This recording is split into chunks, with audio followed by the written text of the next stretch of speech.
Okay, so we've got our idea and we've got our media list. So the next thing to do would be to create the content, which I'm not going to do for this because it's a dummy campaign. And then the thing you do after that is you pitch the journalists. So I've split the journalists up into four groups, and each group is getting a slightly different pitch. So the first one is for mainstream tabloid newspapers. So these are, if you remember, sort of the lifestyle writers of tabloid newspapers who are writing for a young audience, an audience who may well be job seekers. And this is how we're pitching it. So the subject line is your headline. So if you don't have these exact words in your CV, then you'll never get an interview. It's like a clickbaity headline. You go, "Hi, Gregory." Then we lead in with a hook. So it's like, why is this story relevant? So with 42% of companies admitting to use AI tools to screen CVs, Ollie Bays' amazing jobs, insert your recruitment company here, analyze 10,000 client briefs to find out exactly what words you need to put in your CV to get past this initial AI screening. Here are the most commonly used words that recruiters use to screen CVs with.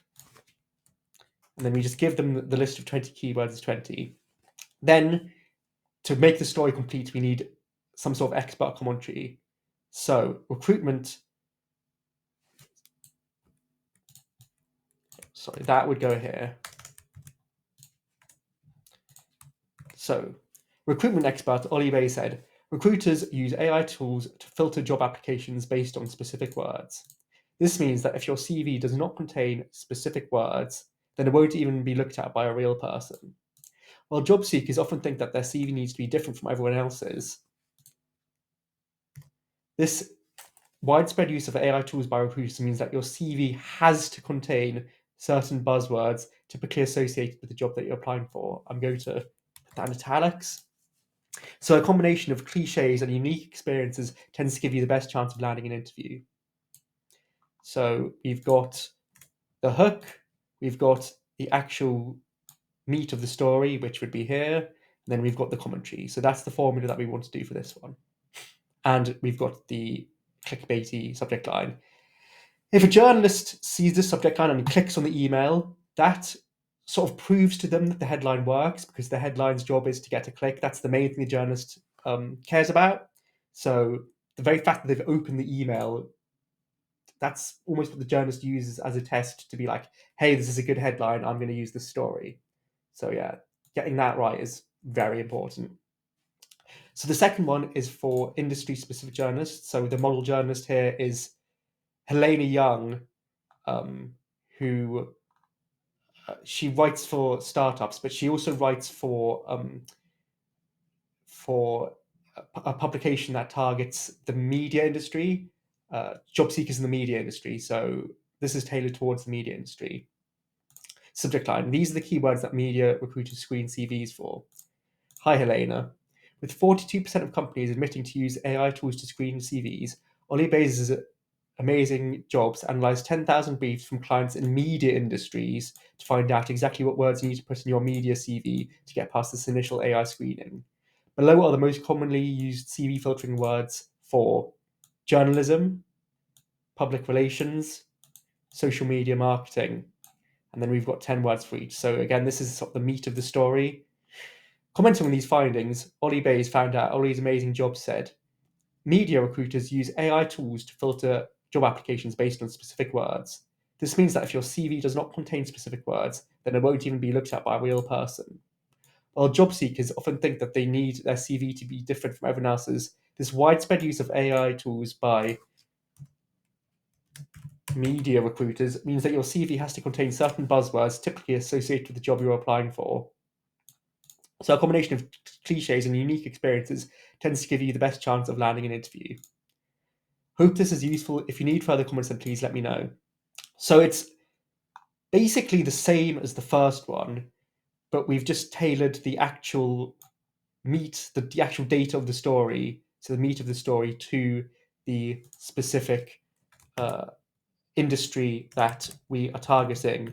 And we can replicate this for every single industry that you want to target. So that's basically the template for that.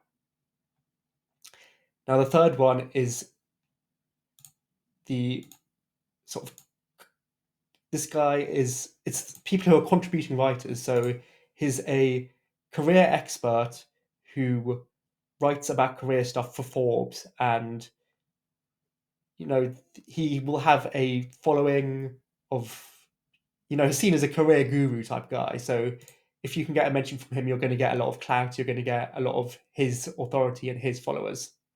So subject line: these are the keywords recruiters screen resumes for. So we're not really pitching a headline, we're just telling him exactly what we're giving him. So it's, hi Chris, with 42% of companies admitting to use AI tools to screen resumes, Ollie's amazing jobs analysed 10,000 briefs from clients in media industries, or just do client briefs.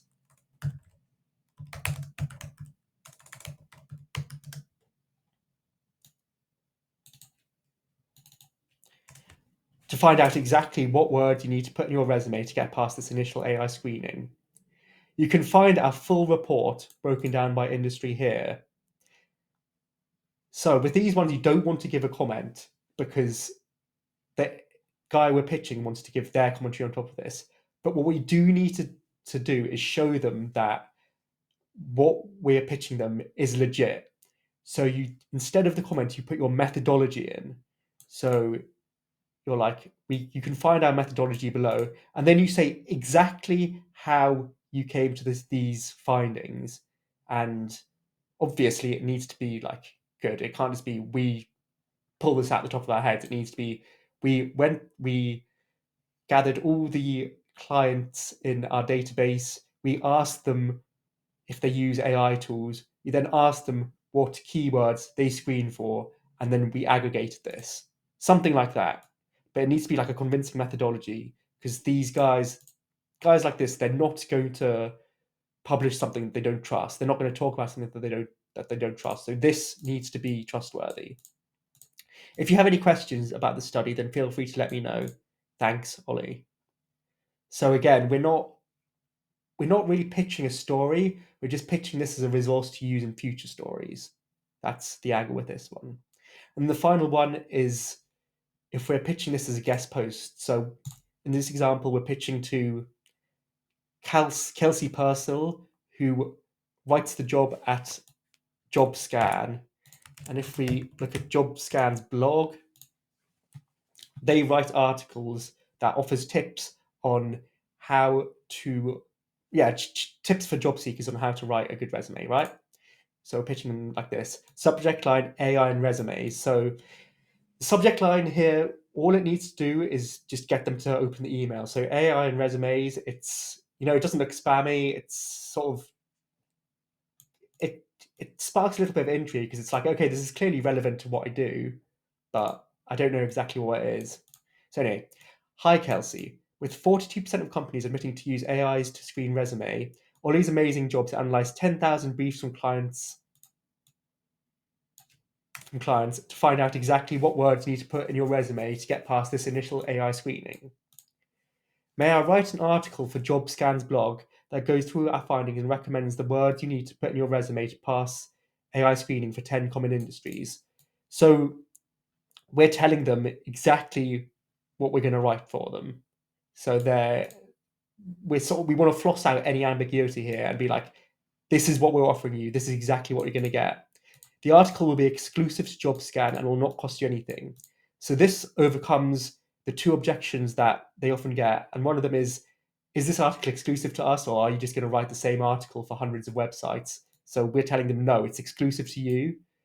The thing is, you can approach other similar websites and give them the same pitch, but you just got to write